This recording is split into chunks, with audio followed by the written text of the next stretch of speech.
Good afternoon, everyone. I am Carla Sanders, the Cosmic Crone, and I'm here for the Taurus Full Moon Divine Feminine Astrology reading. And excuse me, but I couldn't find the live button and I panicked, but here it is. I found it now. So as people begin to join us, I will remind you of the basics. Now today is May 5th. And this is actually the astronomical cross quarter. The sun is at 15 Taurus. Let me take a look at this. Where are we? I've got two charts here. I've got the full moon chart and then I have the chart for today. And the sun is, yes, it was this morning, it crossed 15 degrees Taurus, and it is now about halfway. And that means this is the exact moment, these past few hours, between the equinox and the summer solstice. And our ancestors knew that these markings every 6 weeks was a festival, was a holy time. And they built the monuments and the markers to help them, these giant stone calendars. Some people say that that's what Stonehenge is. But our Neolithic and even Paleolithic ancestors began to study and mark the times that the sun and the moon were in certain places because they recognized the sacredness of our relationship to these great lights in our sky. And of course, the planets that they could see, they observed a different motion of the planets, Venus and Mars and Saturn and Mercury, than they did the stars further out. And so astrology was born, as well as astronomy. In the early days, there was no difference. So today is the astronomical cross quarter, the astronomical Beltane. And one reason I wanted to look at it is that you may know I have been tracking the Liliths and Vesta and Venus. And I'm just keeping track every few weeks, on a daily basis, really, where they are in relation to each other. So today on the cross quarter, Venus is approaching, she is applying her conjunction to Algol, and it's going to take a couple of days to get all the way across and move beyond Algol, and at that point she'll rush off into Gemini. And that's important because Venus, something started last year when Venus had her retrograde from Gemini back into Taurus. She crossed paths with Algol twice. Algol is the dark goddess, the demonized goddess. And so whenever Algol gets tweaked, we are reminded to come before our inner dark goddess and also to recognize how she's moving through us and through society. She always comes with a mission of healing, which may include destruction. So, excuse me, I've got something tickling my nose. A stray hair.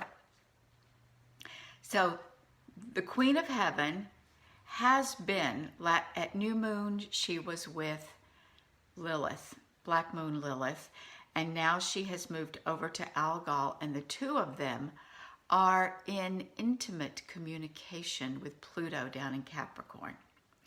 That trine to Pluto is sweeping down into the underworld and bringing up the experience of death and transformation.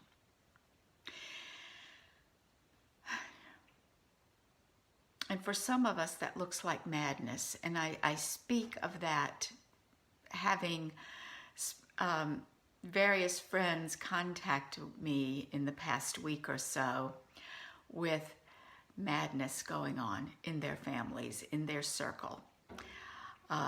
Crazies, people who are behaving with extreme irrationality, out of character in some cases, or a genuine diagnosed mental illness that has gone off the rails. And I think we can also possibly see it in groups and see it in headlines. Let's just say in headlines around the world. We will see what were they thinking? How could they think this is okay? What I didn't see that coming. And that could be anything from the Gates divorce to, the haters coming out in force on your Facebook feed. Recognize that the world is being triggered in dark places. Hi, Patricia. Yeah, lost as in you say you've lost friends. You don't have to tell me here on this public forum, but do you mean like they've fallen away from your life or they have passed on, died? Both are happening. My world is full of people who are dying as well. People who are dealing with mortal illness that, they could live a long time, but it's difficult, okay? My condolences. It is hard when a lot of people that you love decide to transition, and it seems to be all at once before you can integrate one and complete your grieving. You've got a fresh wound. Yeah, and it does feel sometimes like it's a choice. Like, okay, I'm done. The gate is open. The veil is thin. I'm moving on. I'm going to do my work from the other side now. I mean, we can always find a way to acknowledge the choice that they made. Yes, Patricia, I will. I am. Okay, so this is all happening simultaneous. This is happening today, actually, and it's still active. Venus is lighting up. Venus is bringing the power of the light side of the divine feminine, that brilliant, sparkling, shining Queen of Heaven side of the divine feminine. She is saying to her sister, the dark goddess, this we could invoke Inanna and Ereshkigal in this conjunction. She is saying to the dark goddess, I see you. I have come here to be with you and to pay honor to you. In fact, in the Inanna myth, the descent into the underworld, she goes to the underworld to comfort her sister whose husband has died. She is paying her respects to the dead in the land of the dead. And there is a cost to that. The living cannot come here. The people who visit the underworld must die.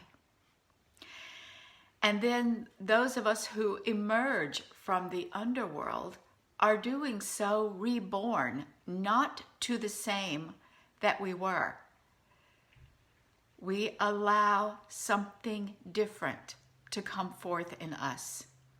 On my website, my introductory words are, I am here to help you kill what is ready to die, or release what has already died within you.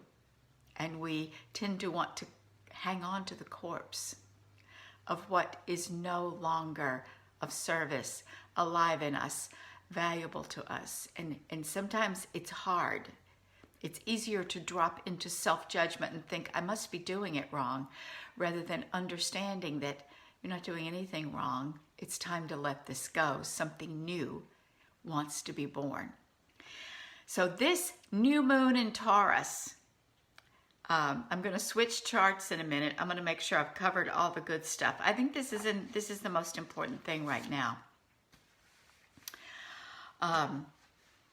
Today we have Vesta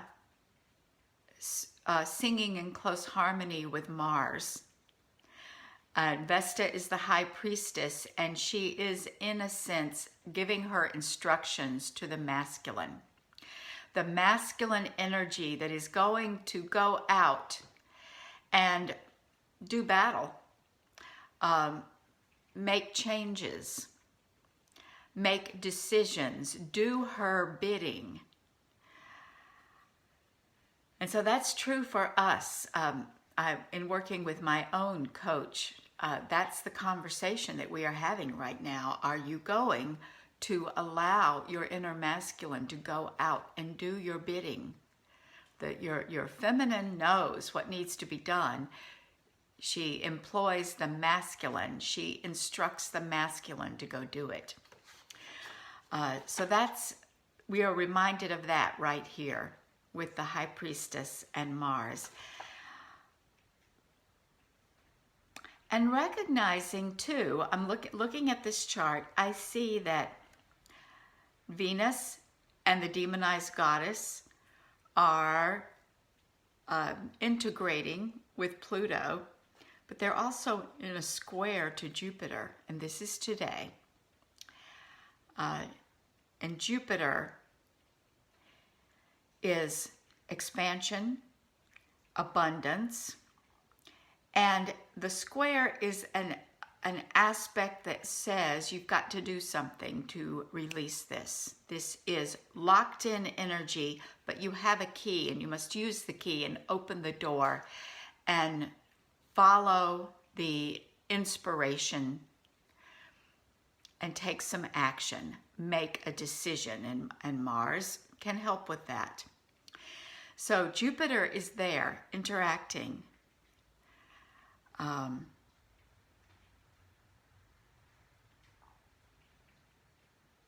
Possibly saying that get through this period, get through the dying part, and then let what is coming be born. So we have, that's what's going on right now. Now in exactly, today's Wednesday, 7 days from now, on May 11th at 3 p.m., we are looking at the new moon in Taurus. And once again, the dark goddess is invoked. Because there is a triple conjunction in Taurus, the sun, the moon, and black moon Lilith. Black moon Lilith is another avatar of the dark goddess. There are 3 Liliths that I read when I do astronomy charts for my clients, astrology charts for my clients. And black moon Lilith, she's fascinating. She's magical. She is the creatrix. She is the dark void without whom nothing exists. She is the creatrix.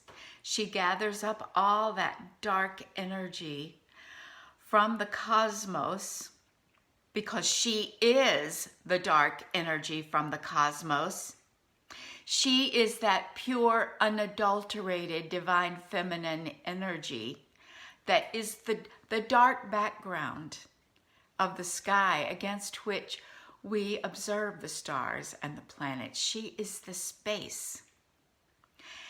And within her is Algol, the star, the dark, who represents mythically the dark goddess, the demonized goddess that patriarchy said, she is evil, do not worship her on pain of eternal death. You must banish her, and anybody caught doing her rituals and tending her altars will die. So she has gathered that demonized goddess energy and says, before patriarchy, I am. And what she does then is she spirals all that energy down in through the portals of life, and it becomes material form, existence, things that have weight and process and life and substance and energy. Everything from an atom or a subatomic particle to a human being or a planet or an entire galaxy, which is a collection of all of these.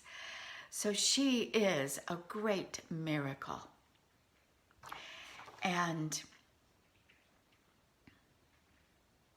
there she is with the new moon. The new moon is a portal. It is a new beginning. It is a place where you plant your desires and intentions, where you plant your seeds. And literally in Maine, we will be able to plant some of our seeds during this new moon time, or we can wait until the full moon in Gemini, and that might, or actually wouldn't be in Gemini, Sagittarius, and that could be better. But because of frost, late frosts are a thing in Maine. I digress. So 3 p.m. on May 11th, that's next Tuesday, is the exact moment where the sun and the moon and Black Moon Lilith are together in the sky. That is a supercharged creation moment for you. I would start right now and do some mantras, some rituals, some clarification. Take this Pluto energy, this Venus-Pluto energy that's going on right now, and see what needs to be cleared out. What are you finished with? What has died and you can release. And make room for something new. Something that you plant, you may not see the result for a while, or it could be that something you planted in the times past is ready to come through the portal and be manifest in your material life. And probably both, because we are always manifesting. So prepare the way, prepare the place, the spaciousness, and let it come through. This new moon, and I would say I would spend this entire week in ritual and preparing, honoring that this energy is building, that this energy has already started as the sun and the moon are moving through Taurus, and Venus is continuing to move through Taurus. So what else do we have going on here? Well, it's interesting. The dark goddess is showing up another way in Pisces. This is actually happening now and will be moving through and exact during the new moon window. That is another Lilith. Oh, the dark feminine is big on this Taurus new moon. Lilith asteroid, which is the disowned feminine that we carry inside of us. I tend to think that she corresponds to what we call the feminine wound. And all humans have a feminine wound because we have the disowned feminine in us. The masculine that has learned to discount anything associated with the feminine, anything associated with emotional balance, emotional intelligence. Feeling is unmanly or dangerous. Feelings are for women and women are weak. And then for women, it's you were born without a penis, therefore you are by nature inadequate, not enough. And that reverberates, both of those reverberate all through our lives. Thank you. That happens to be a coyote that I met in person on a mountain. So that's a very personal portrait of a magical totem for me, a magical moment in my life. And it went like that, but thank you. I like to sit and wear her ears like that. She is the leader of the pack. So, Lilith, asteroid, the part that we carry inside of us that keeps us small, that keeps us second guessing ourselves, that keeps us out of balance, that keeps us out of touch, disconnected. She is in Pisces, and she is merging her energies with Neptune. Now, Neptune is a ruler of Pisces. I'm a very Neptunian person, partly because I have a Pisces sun, but I'm also a sea person. And I just realized the mer horse that I've been playing with on my page. When we're done here, scroll on my page till you find the mer horse animation. Neptune / Poseidon rules horses as well. He has said the surf coming in on the ocean are Neptune and his horses. Interesting. Neptune also is dreams and delusions. Dreams and delusions. And things that the veil parts and you see it, you can glimpse the mystery, and then the veil goes over and it's like, did I even know that? And that's the way a lot of us are with our intuition. We get this internal knowing, and because of the wound of everything happens up here, because of the feminine wound for us women, especially, intuition is seen as a feminine quality. So any of us who are wounded in our feminine have difficulty sometimes tuning into our intuition and definitely trusting it. Because there'll be all those voices and all those mental, logical reasons why something is a good idea and our gut says no. But we think we're probably wrong because there are people out there telling us we're wrong. And then we realize, nope, should have paid attention. I was right. So, Neptune and Lilith. What role does Neptune play here at this new moon? I think what Neptune says, and with Lilith present and Juno, they are both in a square to Juno. Juno is about social justice, the sacred union of masculine and feminine, the sacred marriage. So she's about merging that feminine and that masculine, Mars and Vesta that I talked about a while ago. She is about integration of these two polarities of ourselves.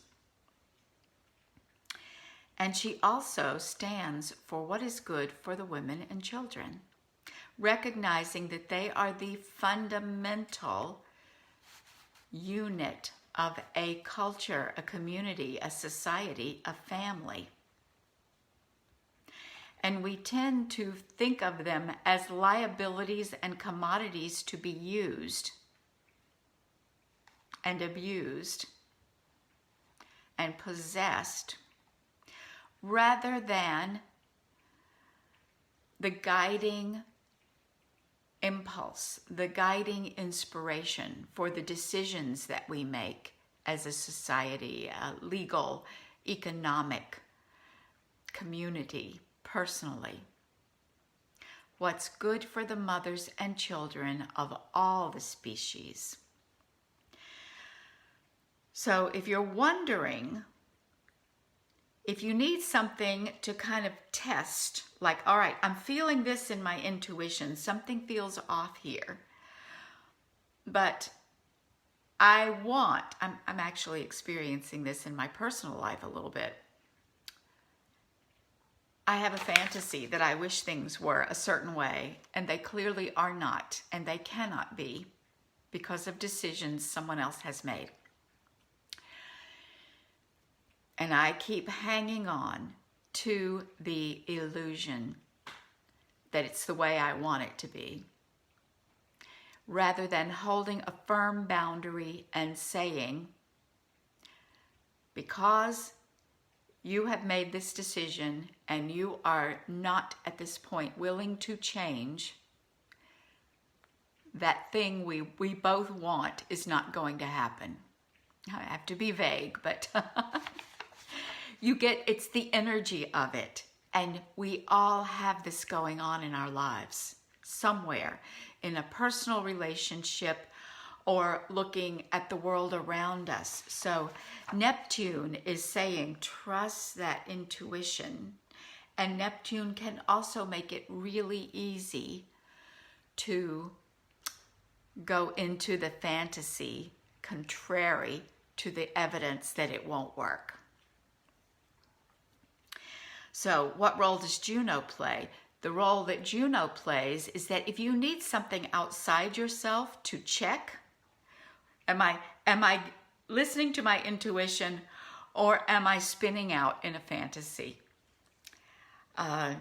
Juno says, is it good for the mothers and the children? Is it good for the mothers and the children of all the species? And if the answer is yes, and that you may think it doesn't directly apply to the situation, but it will. It will energetically. It just gives you a way of saying, I can look at this through a practical lens and see things that I couldn't see when I was kind of lost in my fantasy. So that's all going on. In other words, we have support. We have big magic, big manifesting magic going on at the new moon with the moon and black moon Lilith. And in Taurus, it is of a highly material nature. It could be something material that you need to come into your life, that you want to come into your life, that needs repair in your life. And it's also sensual. It is something that will bring you pleasure and ease, and it will feel good. And that's another benchmark. And we have trouble with this one, we humans, raised in the Protestant work ethic that says, if it feels good, it's probably wrong. No, if it feels good, you're on the right track. If it feels really good, if it makes you happy, if you find yourself smiling, if you find yourself leaning in and saying, oh, more of that, please, then it's another way. There's the socially conscious way, and there is the, oh my God, it feels good in my body way, that we can check if this thing that's coming in, this thing that we desire, this alternative or this clown show, whatever it is, we can evaluate it based on how do I feel and what do I know? What is this bringing more life to the things that really matter?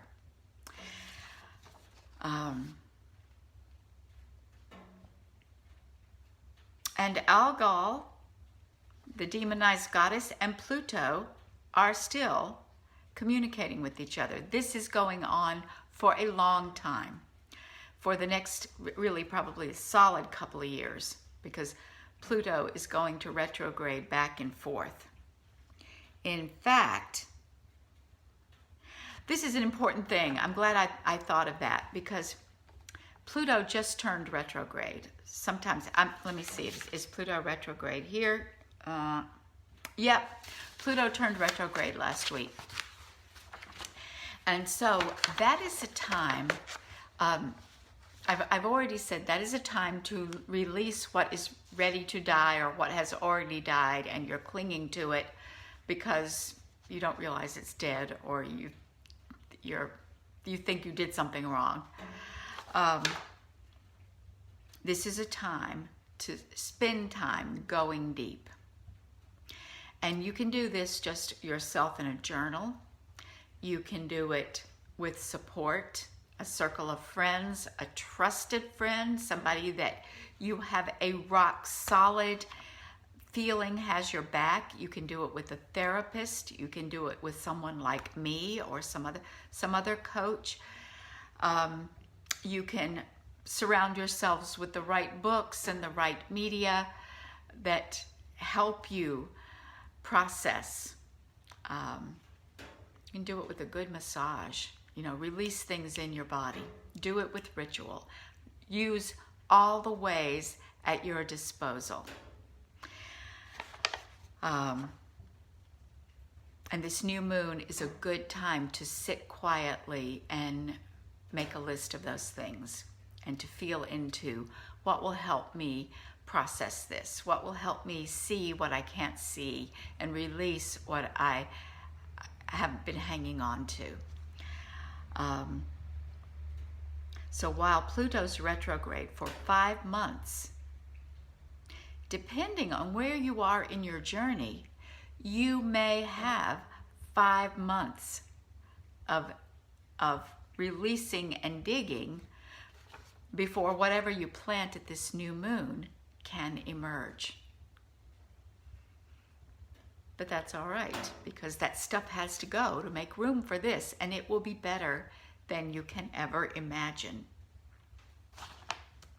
5 months is not a long time. And at the same time, like I said, things that you planted years ago may be ready to be born right now. And so welcome them. Make space to welcome them. Well, let me see what else is going on right here. Mars conjunct Chiron. No, sorry, I'm not paying attention to my words. Mars square Chiron. Time for some healing of the masculine. And that can look like, in a chart, these divine avatars can represent human beings, energies, roles. Always you can look inside, as I spoke before, the union of masculine and feminine, and having the masculine in service to the feminine, because that is the natural way.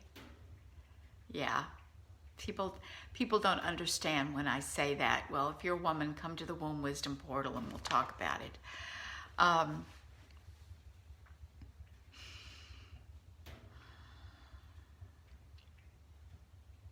So this is time for some healing of masculine. And you know what that means for you.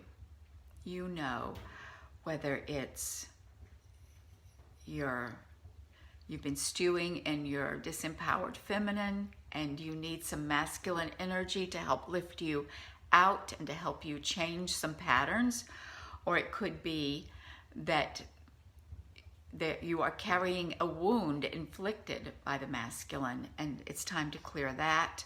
Or it could be, this is the new moon, it's a global chart.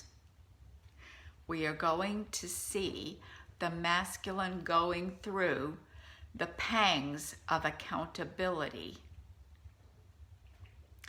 The pangs of accountability, because that is a huge step of healing, taking responsibility for where you've gone off the rails, for where you've done harm, for where you have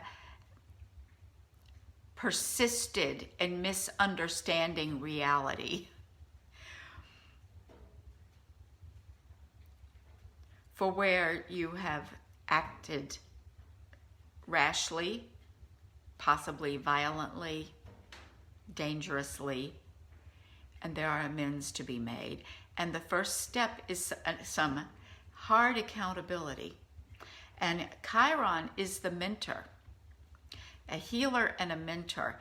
And in this square position in Aries, he is looking at Mars over in the place of home, that place where we ought to feel safe, but so many of us do not. And he's saying, I can help you with this, but there is some tough love to go through before you can take a step towards what you really want.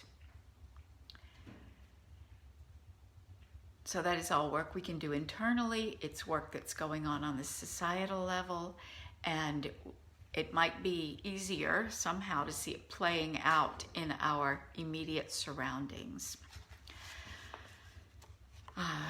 And at any point, we may see, oh, I'm in the Chiron role here. I'm having to hold someone to account and advocate for myself and have my own boundaries and hold them and not take any shit off this situation anymore. Or we could find ourselves in the Mars position where, ooh, my own wounded masculine is running the show, and I've got to own that and figure out how to make amends and become whole in that part of myself. So that's going on.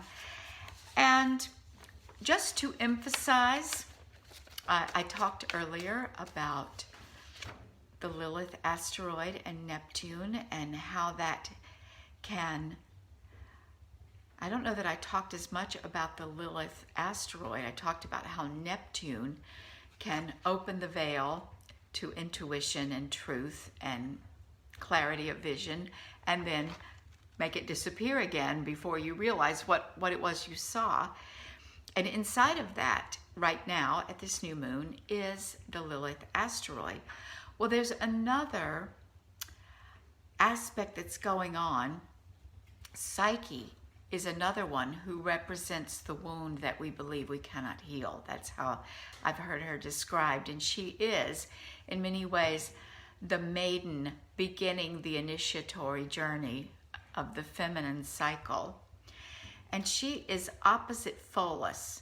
And Pholus is small cause, big effect.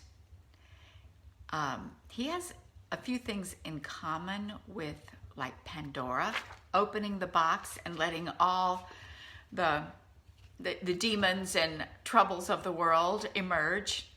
He's like, he caused a big fight, and he caused Chiron to get wounded and set in motion lots of trouble, just not intentionally. He just made the wrong decision. He opened a bottle he should have kept shut, and there was hell to pay. So Pholus can be like a stick of dynamite, can be like the misspent night, I got way too drunk and don't even remember what I did, but man, have I got a mess right now. I'm in jail, I've got fines, somebody got hurt, the car's wrecked, nobody loves me anymore. I mean, it can be either way. So he's there to remind, he and Psyche are on this axis at the new moon to remind us that they could bring some startling clarity to this situation with Lilith asteroid and Neptune. That could happen. And that's the sort of thing that happens when we just can't see. We're either ignoring the underworld work that we need to do, we're putting it off till next week, we don't think we know how, and so something will happen that will crystallize everything and shine the bright light and throw everything into sharp relief, and we say, oh, that's what it is. That's the problem.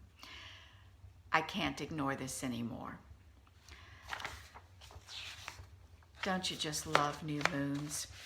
I've talked a lot. There's so many healing opportunities and so many helpers for this new moon, but what I really want you to carry is that the new moon is gorgeous. This new moon is like a mystical, beautiful portal surrounded by goddesses and the divine feminine and sensuality, and you can step in it, step through it, and realize that all this stuff could be going on around you, but at your core truth, you can have what you want.